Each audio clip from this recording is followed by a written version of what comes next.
मी सोनूबाई. माझे वय 60 वर्ष आहे. मी, माझा मुलगा आणि त्याची मुलं आम्ही शहरात राहतो. आई गेल्यानंतर मी शहरात राहायला आले.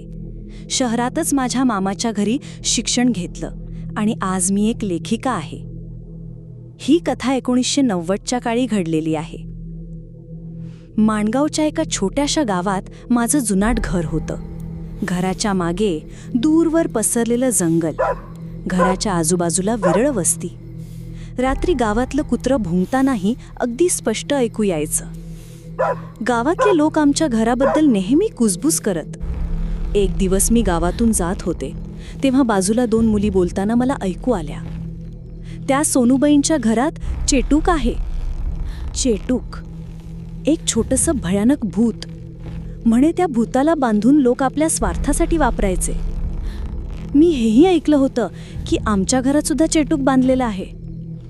त्या रात्री मी गाढ झोपेत होते. अचानक कानावर काही कुजबूज आली. माझी झोप मोडली. डोळे उघडताच मी इकडे तिकडे पाहू लागले. आईने माझं तोंड घट्ट पकडलं आणि हळू आवाजात बोलली, शांत राहा. मी खूप घाबरलेली होते. माझा घसा सुका पडला होता. ते जे काही होतं ते वरच फिरत होतं, ह्या खांबावरून त्या खांबावर. ती रात्र कशी बशी गेली आणि सकाळी मी आईला विचारलं, आई, ते काय होतं, चेटूक? आई गंभीर झाली, माझ्याकडे पाहिलं आणि थंड आवाजात म्हणाली, हो, ते चेटूक होतं. आपल्या घरात पिढ्यानपिढ्या आहे ते, पण तू घाबरू नकोस.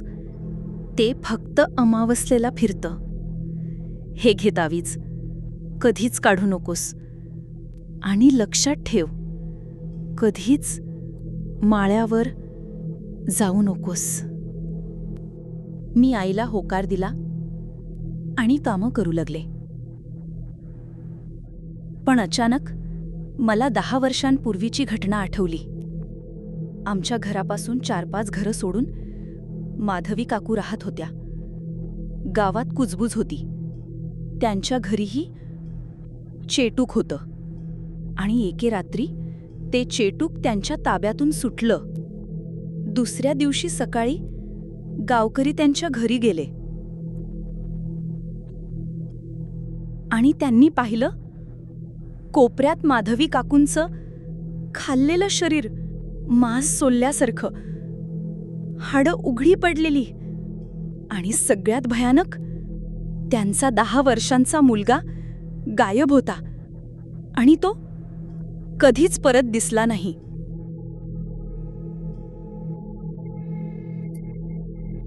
त्या घटनेनंतर काही काळ आमचं आयुष्य स्थिर झालं होतं. पण एक दिवस माझे बाबा कुठून तरी एक गाठोडं घेऊन आले. जुना कपडा गुंडाळलेलं ते गाठोडं त्यांनी माळ्यावरील खोलीत ठेवून दिलं. मी हळूच विचारलं, बाबा, यात काय आहे? ते अचानक रागावले आणि माझ्याकडे रोखून पाहिलं. कधीच विचारू नकोस आणि त्या गाठोड्याला हातही लावू नकोस. आईही काही बोलली नाही. गाठोडं मात्र तिथेच कायमचं राहिलं. काही दिवसांनी बाबांचं वागणं बदललं. ते घरात कमी बोलू लागले आणि रात्रीचे घराबाहेर जाऊ लागले. आणि मग एक दिवस तेच अचानक गायब झाले. गावभर शोधलं पण कुठेच सापडले नाहीत. आईच्या डोळ्यात फक्त पाणी आलं. आणि त्या रात्री जे घडलं ते मी कधीच विसरू शकले नाही. अचानक छतावरून आवाज यायला लागला, ठक ठक ठक, जणू कोणीतरी नुसत्या लाकडावर पाय आपटत चालत होतं. मी डोळे उघडले. तेलाचा दिवा मंद उजळत होता. आई शांत झोपलेली होती. पण छतावर काहीतरी हलत होतं. एक लहानसं सावलीसारखं, खिडकीतून येणाऱ्या चांदण्याच्या प्रकाशात लख्ख दिसलं. त्या सावलीने थांबून माझ्याकडे रोखून पाहिलं. क्षणभर माझं हृदय थिजून दगडासारखं कठीण झालं. आणि मग कोणत्याही आवाजाविना ती सावली हळूहळू अंधारात विरून गेली. गावभर कुजबूज सुरू झाली. सोनूबाईंच्या घरात चेटूक आहे म्हणून त्यांना कधी उपासमारी नाही भासत. तो चेटूक जर कधी हातातून सुटला तर त्यांच्या वंशाचा एकही जिवंत उरायचा नाही. लोक आमच्याकडून दुरावू लागले. घराच्या उंबरठ्यावर पाय ठेवायलाही कुणी धजावत नसे. धान्य, पाणी, मदत काहीच मिळेनसं झालं. घरात एकटेपणा आणि थंडगार शांतता पसरू लागली. पण खरी भयंकर वेळ त्या रात्री आली. मी गाढ झोपेत होते. अचानक छातीवर प्रचंड वजन कोसळलं. श्वास घ्यायचा होता पण श्वासच अडकला. गुडघ्यांवर बसून कुणीतरी पूर्ण ताकदीने दाबून ठेवल्यासारखं होतं. डोळे उघडायचा प्रयत्न केला पण दापल्या जणू लोखंडाने बंद झाल्यासारख्या जड झाल्या होत्या. शरीर हलवता येत नव्हतं. हातपाय गोठलेले, नुसते बधीर. आणि तेव्हाच कानाजवळ थंड खरखरीत आवाजात कुजबूज सुरू झाली. ती कुजबूज शब्द अस्पष्ट, आत्म्यात शिरणारी कुजबूज. ती कुजबूज जणू माझ्या कानाच्या आतून, हाडांच्या आतून बोलत होती, जिथे मानवी आवाज पोहोचूच शकत नाही. माझं रक्त गोठायला लागलं.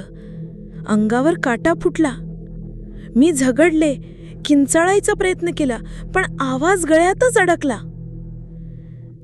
तेवढ्यात आई दचकून उठली. तिने थरथरत मंत्र पुटपुटले आणि लोखंडी लोट्यातलं थंड पाणी माझ्या अंगावर शिंपडलं. छातीवरचं ते वजन ताबडतोब नाहीसं झालं. मी जोरात श्वास घेतला. फुफ्फुसं जणू जळत होते. पण कानाजवळची ती कुजबूज थांबली नव्हती.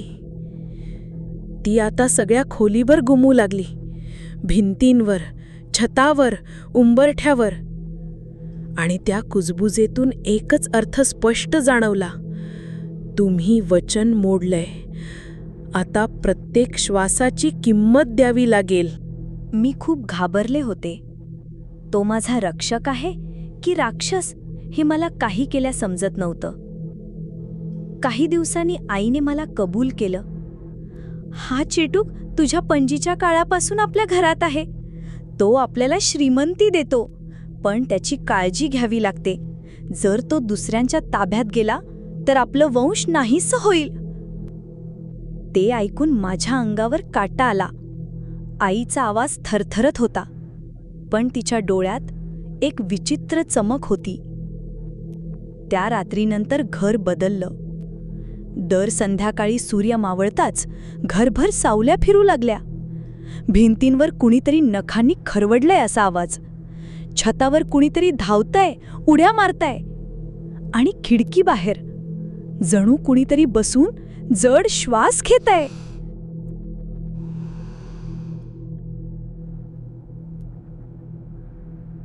मी झोपण्याचा प्रयत्न करत असे, पण प्रत्येक वेळी असं वाटायचं की कुणीतरी माझ्या उशाजवळ उभं राहून माझ्याकडे पाहतंय.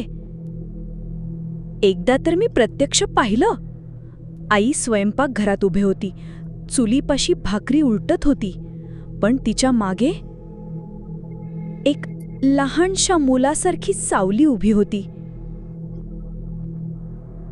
त्या सावलीचे डोळे मात्र रिकाम्या खड्ड्यासारखे काळे होते आणि ती सावली माझ्याकडेच टक लावून पाहत होती.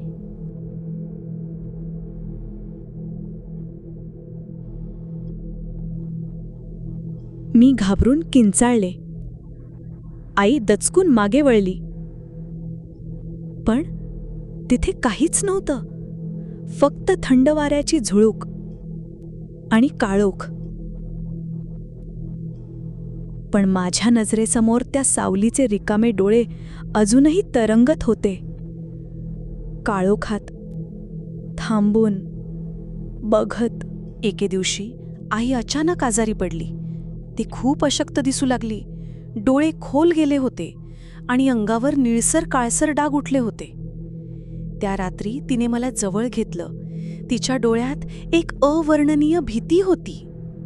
सोनू, लक्षात ठेव, हा तावीस कधीही काढू नकोस. तिचा थरथरता आवाज माझ्या कानात घुमला. तेवढ्यात अचानक घरभर वादळ उठल्यासारखा आवाज झाला. छतावर कुणीतरी जड कावलानी धावत असल्यासारखं धडधड धडधड वाजू लागलं. ते बसला. तुझ्या नवऱ्यानं मला काबीज करायचा प्रयत्न केला, पण आता त्याची किंमत तुला चुकवावी लागेल. जे गाठोडं घेऊन आले होते ते फक्त साधं वस्त्र नव्हतं. त्यात काळ्या कापडात घट्ट बांधलेलं मातीचं जुनं भांडं होतं. भांड्याच्या झाकणावर काहीतरी विचित्र चिन्ह कोरलेलं होतं, जणू मानवी नखांनी जोराने खरवडलंय तसं. त्या चिन्हांकडे पाहिलं की डोळे फिरल्यासारखं वाटायचं, जणू ते जिवंत आहे, हलतंय, श्वास घेतंय. आईने ते पाहताच बाबांना थांबवलं. असं काहीतरी घरात आणू नकोस, आपल्याकडे आधीच चेटूक आहे, अजून एक शाप पेलणार नाही आपण. पण बाबा हट्टी होते. ते हसत म्हणाले, हा भांडाच आपल्याला खऱ्या श्रीमंतीकडे नेणार आहे, तू काही काळजी करू नकोस. पहाटे अचानक माळ्यावरून मोठा ठकठक आवाज आला. सगळे दचकले. भांड्याच्या झाकणावर आधी खरवडलेले चिन्ह आता आणखीन खोलवर दिसत होते आणि त्या रेषा रक्तासारख्या रंगात चमकत होत्या, जणू कोणीतरी आतूनच झाकण फोडायचा प्रयत्न करत होतं. पण बाबा वर नव्हते. आम्ही बाबांना सगळीकडे शोधलं, पण ते कुठेच सापडले नाहीत. अचानक आईला सगळं डोळ्यांसमोर फिरू लागलं आणि ते चेटूक आईच्या अंगावर झेपावलं. ते करकर कर करून आईला खाऊ लागलं. मी माझ्या खोलीतून सगळं बघत होते. माझे पाय सुन्न झाले आणि मी तिथेच बेशुद्ध पडले. दुसऱ्या दिवशी गावकऱ्यांनी खोली तोडली आणि आतलं दृश्य त्यांचं श्वास रोखून टाकणारं होतं. आई दुसऱ्या दिवशी मृतावस्थेत सापडली. तिच्या डोळ्यांतली भीती अजूनही थरथरत होती, जणू ती कुणीतरी आतून दघत होती. मी सगळं सहन करून घर विकून शहरात निघून गेले. आता माझे 2 मुलं आहेत. दोघेही चांगल्या नोकरीला आहेत. घरातील फोन अचानक वाजू लागला. हॅलो हॅलो, कोण बोलताय? अरे, मी गावचा सरपंच सुधाकर बोलतोय. हां, बोला ना. कशी आठवण आली? अहो, काही नाही, तुमचा वाडा तोडला आज, तेच सांगायला कॉल केला. आमचा नाही, आम्ही विकला तो. हो का? मला माहित नव्हतं. चला, मी ठेवतो. मी कॉल ठेवला. अचानक घरभर भीषण शांतता पसरली, जणू वेळच थांबून गेला होता. मी मागे बघितलं. माझा श्वास थांबणार असल्यासारखा वाटू लागला. ते चेटूक समोरील कपाटावर बसलेले होते. तिचे डोळे रिकामे, काळसर आणि जणू माझ्या आत्म्याला थरथरायला लावत होते.